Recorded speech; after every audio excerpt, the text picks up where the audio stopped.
Hey everybody, welcome back to the Badgerland Birding Podcast, bringing you birding news and stories from the Badger State and beyond. Today, Ryan and I are going to talk about some of the recent trips we've taken and some stuff we might be doing in the future. So, what have you been up to lately, Ryan? Trying to get our big day video done actually. So that's been the biggest thing because we had a ridiculous big day that we did with our friend Cole, who we're gonna probably have Cole on to talk about it in greater detail. But I've been working on that video to get that out, and you've been traveling along more than me. Yeah, got out to do some birding in the La Crosse area of Wisconsin, which is a place that I don't get out to too much at the WSO convention, the Wisconsin Society for Ornithology. So found some red crossbills out there, which was interesting for this time of year, and then got to check out some places that I haven't been before. Such as the New Holland Prairie where they have Bell's Vireo. It's kind of cool how you can identify different habitats and different places that are good for the same birds. Be like, oh, this is good for X species, which is neat. And then with the big day, we had a lot of adversity as far as weather. So I don't want to get too into like the total and all that because we'll see it when the video comes out. But it was a massive fog to start the day. So like, we could not see out on the lake like at all. And then it was really bad rain for a little bit, hail, which total we were going to look for some shorebirds and it started pouring on us, and then there was hail, and then Well, it was not only pouring and hail, there was thunder as well, and of course it was a lightning going along with that. tornado watch. Yes. So we were We keeping tabs persevered on through that. it though.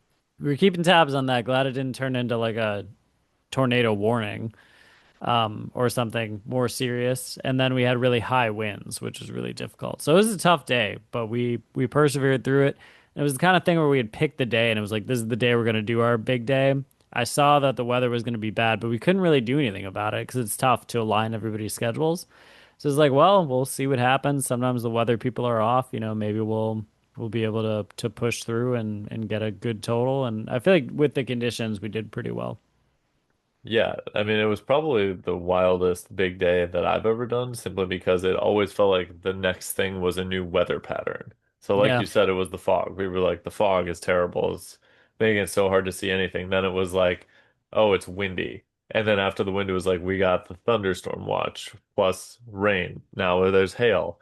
Now the wind is back, but with a vengeance, even more than before. So it was just always something which was interesting. I usually like weather. I find weather to be interesting, but when it's preventing the birding from being done the way you want it to be done, it becomes a problem.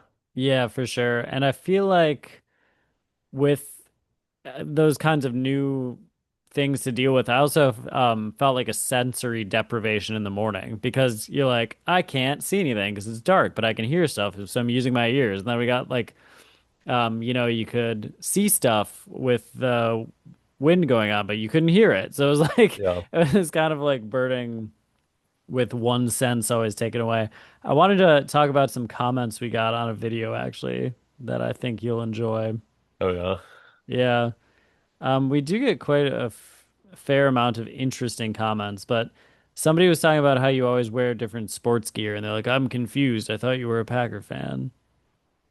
They are just gonna have to live in wonder and be confused. Okay, so somebody said, I don't care about the shirt. I really like the glasses. But there it is. Got another comment on the glasses.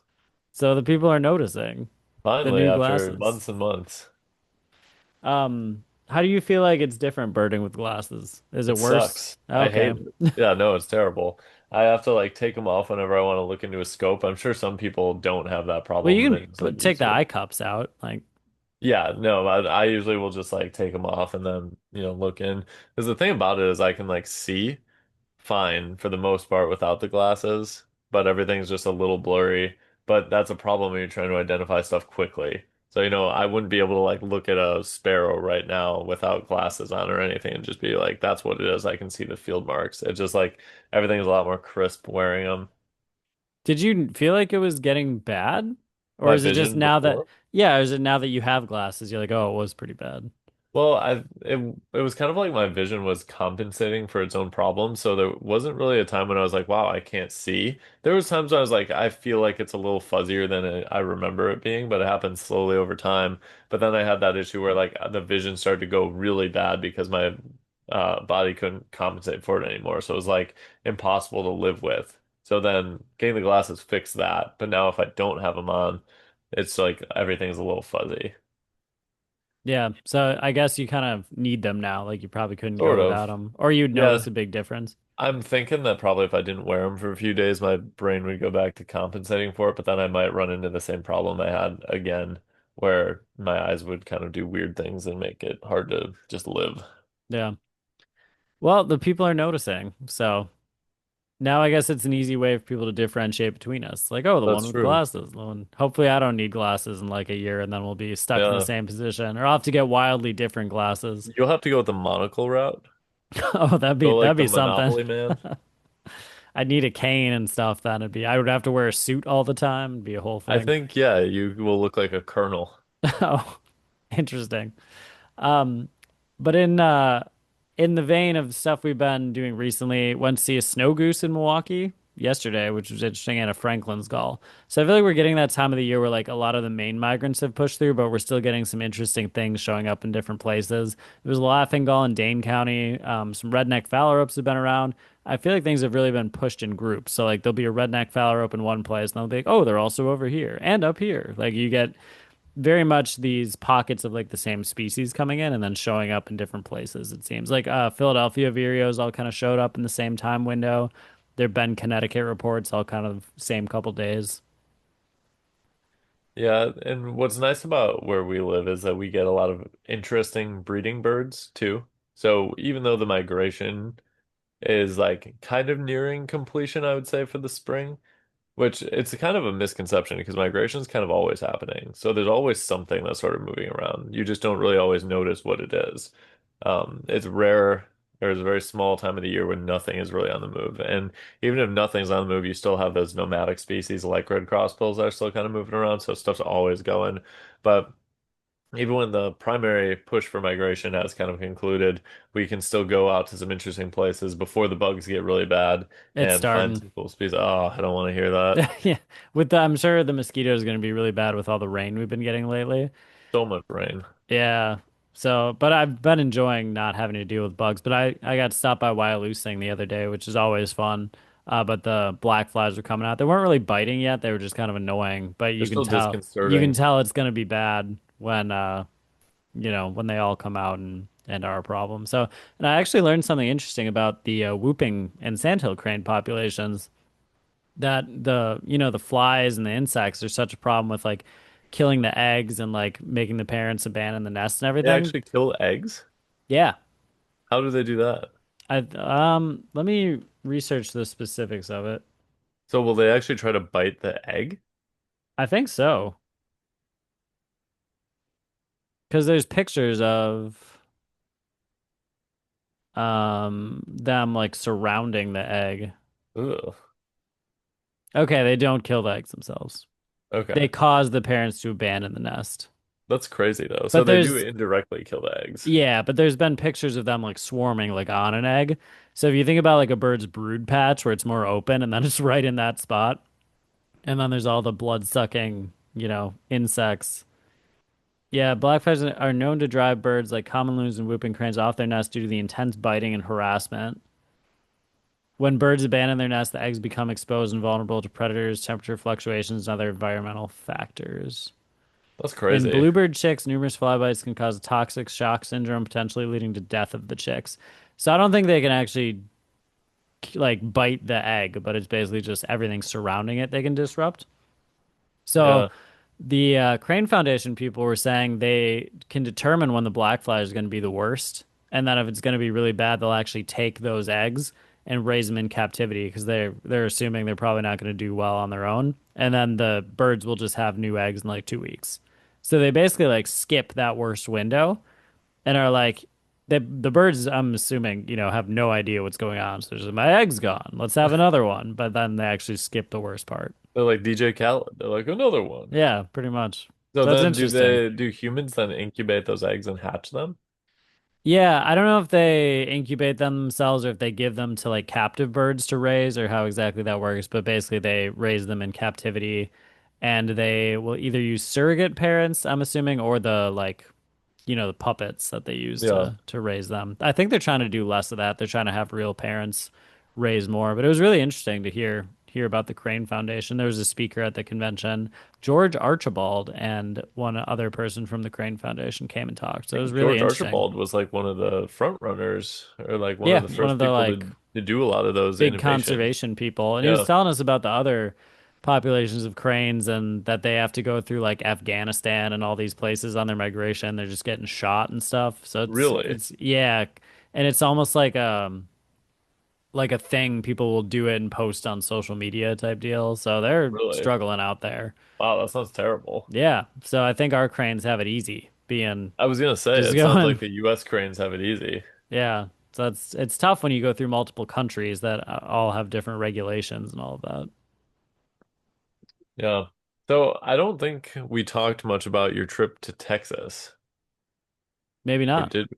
I don't Because know. I wanted to hear more about the red vented bulbils you saw down there. Oh yeah. Because we recently released a video about those.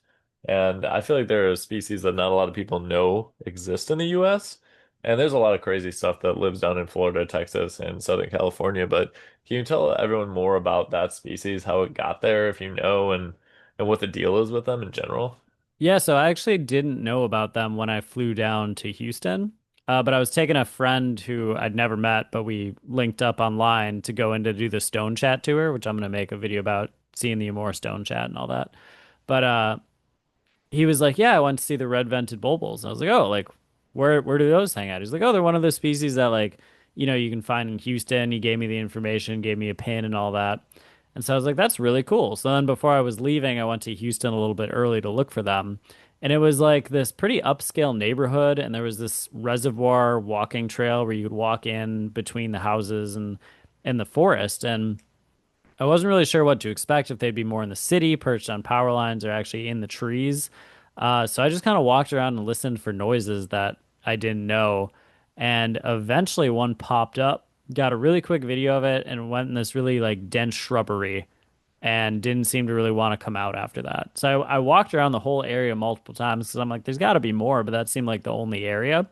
So eventually I was able to see them better where they came out. There were like two or three of them. Really beautiful coloration, kind of like scaly looking, almost like a phainopepla. And apparently they had been spotted in like the mid 1900s, so like 1950-ish. Wow, so they've been there a while. Yeah, that was like the first time, but in 2008 they started doing surveys for them. So that was when they're like, "Hey, how many of these are here? Like, what are they doing?" And so people just would see them in the neighborhood, and now they're breeding in that area. But it doesn't seem like they're really negatively affecting anything, but they are in other places. So they're in Hawaii, and I think they're a big pest to like agriculture and that kind of stuff. And I'm sure they displace some native species. But it sounds like in Houston, they're not really doing anything too negative as of now. So it's just kind of an interesting species you can find. Yeah, that is intriguing. I enjoy species like that where they don't seem to have a negative It's like, impact let's on keep the it that way, wildlife. buddy. Yeah, but they're fun to go see. There's other birds where you go see them and you're like, this probably You isn't have an good. example? I mean, most of that stuff is really widespread. Like you'll go to some place and see cowbirds, even though they're native, but they're problematic. And you're just like, I don't feel good about that. But kind of like the shiny cowbirds and the bronzed cowbirds, when you go to those places where you can find those, you're like, oh, cool, they're not doing any damage That we know of. that we know of. Well, they're not doing as much damage as brown-headed cowbirds, I would imagine. Shiny is pretty rare in the US. Bronze is definitely more frequent. They're cool because they look like Dracula. And Yeah, they they also have have like those a red hood and they have eyes. the They're red down in eyes. Texas. It was They're funny they're a because when we cool were down bird. in Texas last together for the Rio Grande Valley Birding Festival, there was a ton of them that would just hang out in the parking lot Yeah. of the Expo Center, and they would try to cool themselves off by just hanging out under the parked cars. So you Yeah. would just like walk, and then all of a sudden, 100 birds would take off from under a car. And you're like, oh, there's the cowbirds. And I remember the first time we went down there together, I really wanted to get looks at those cowbirds, the bronze cowbirds, and we had to go to like some abandoned, I don't The even know what it was, grain, like like granary or grain. something. I don't think it Yeah, was abandoned. I think it it was felt running. abandoned. It felt very post-apocalyptic. Yeah. They're a really cool bird though. But that was just funny to see them all in one place like that when we tried so hard before to find them, and it Yeah. was challenging. Got bad looks to get them up close under the car. It does feel like you kind of unlock a new species. You're like, oh, I've seen that. Now it's like, oh, you can see it everywhere now. Now that you've spent the time to go try to see it. Or Right. something that I find silly is sometimes you travel to a new place and you try really hard to find a species that's kind of on the edge of its range or it's like slightly out of season. You're like, oh, I really want to see such and such. And then you go to a different spot where it's more abundant and it's super easy. Like Fairly I'm thinking about inconvenient. Clark's Nutcracker, which I'm still glad we did the whole thing in California to find them. But then we went to Crater Lake in Oregon, and they're like the most abundant species there. It's just Yeah, like, we dang, I could have worked just came here. really, really hard to get a glimpse of a Clark's Nutcracker in California. And yes, in Crater Lake, people were definitely feeding them because they would all congregate and come really close to you. And that was funny. But you're right. It does seem like once you see it once, it becomes easier, except for yellow-breasted chat. Yeah, yeah, they're still tough.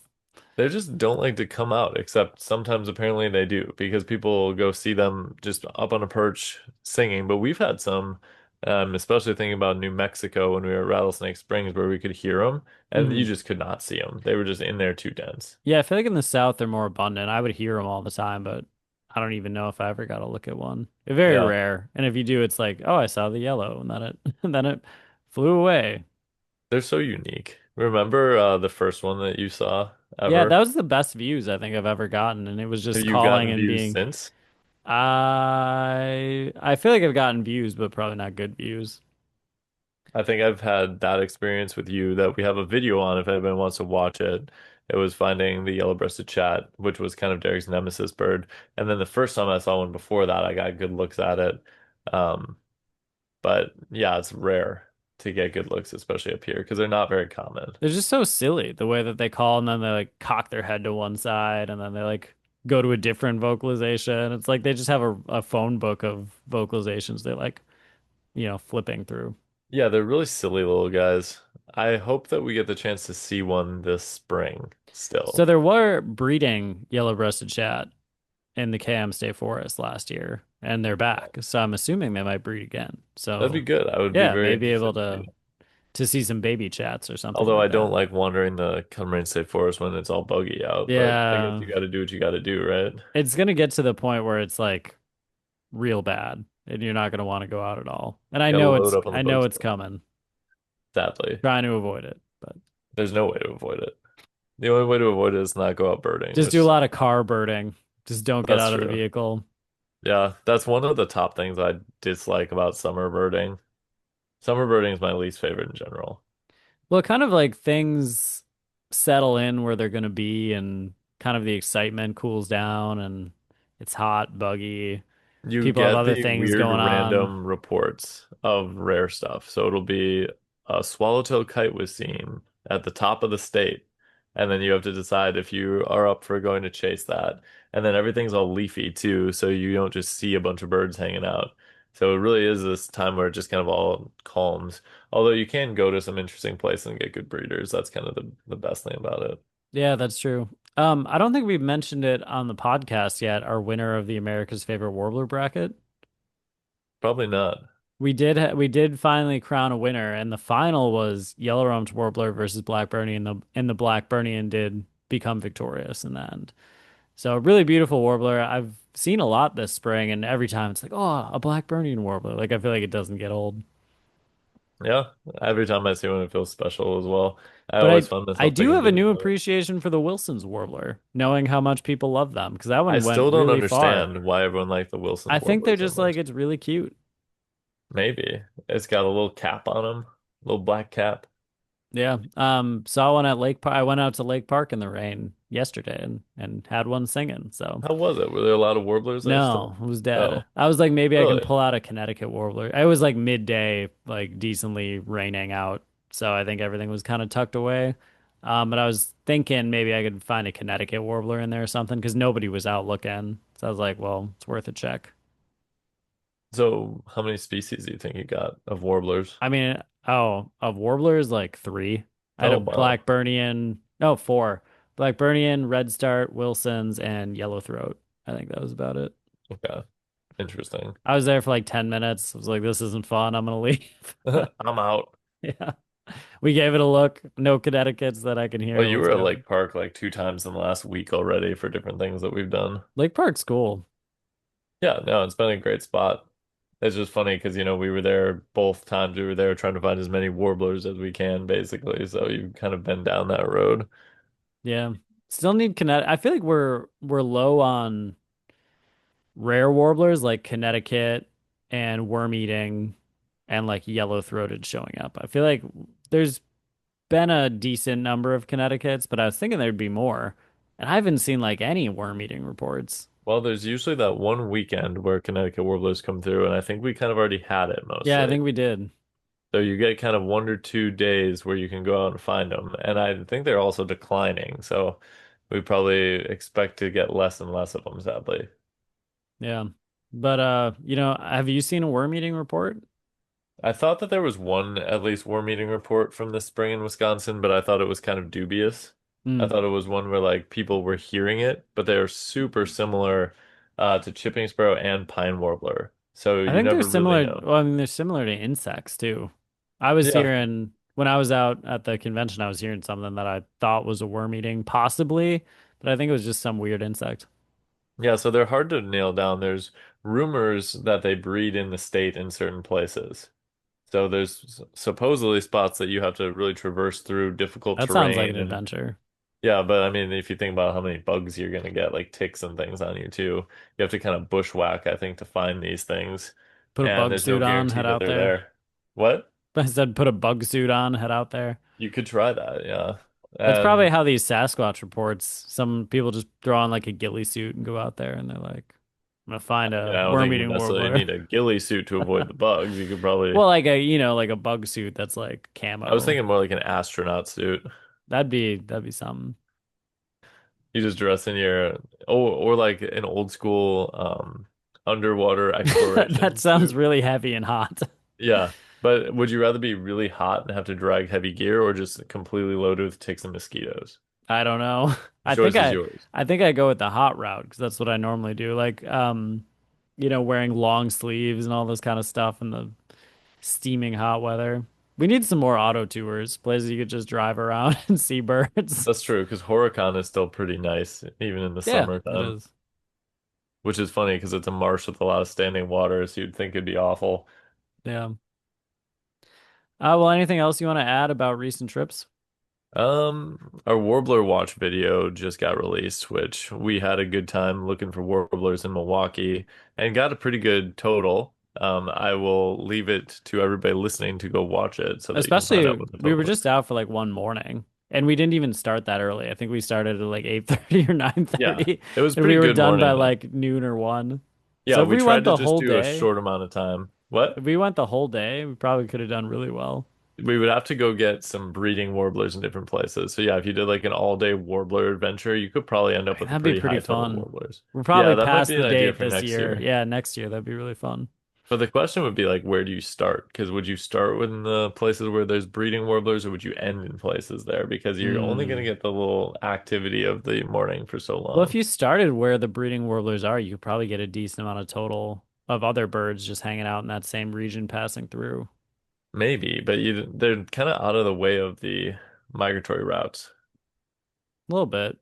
But I mean, I'm thinking like Kettle Moraine State Forest area. I'm sure they have some pretty good mornings of warbler activity. But yeah, that'd be interesting.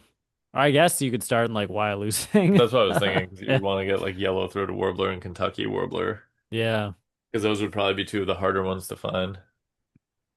Although And you then can get a lucky day just hanging out at the lake, you can, but it's tough. and get a high total in the high I feel 20s. like you may want to start at Wyalusing.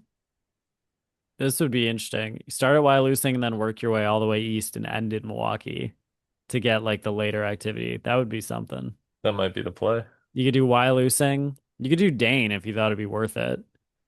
And then Waukesha and then Milwaukee for warps. You can plan on that next year. We'll see. All right. Well, let us know what you've been seeing this spring. And thanks everyone for watching and listening to this episode of the Badgerland Birding Podcast.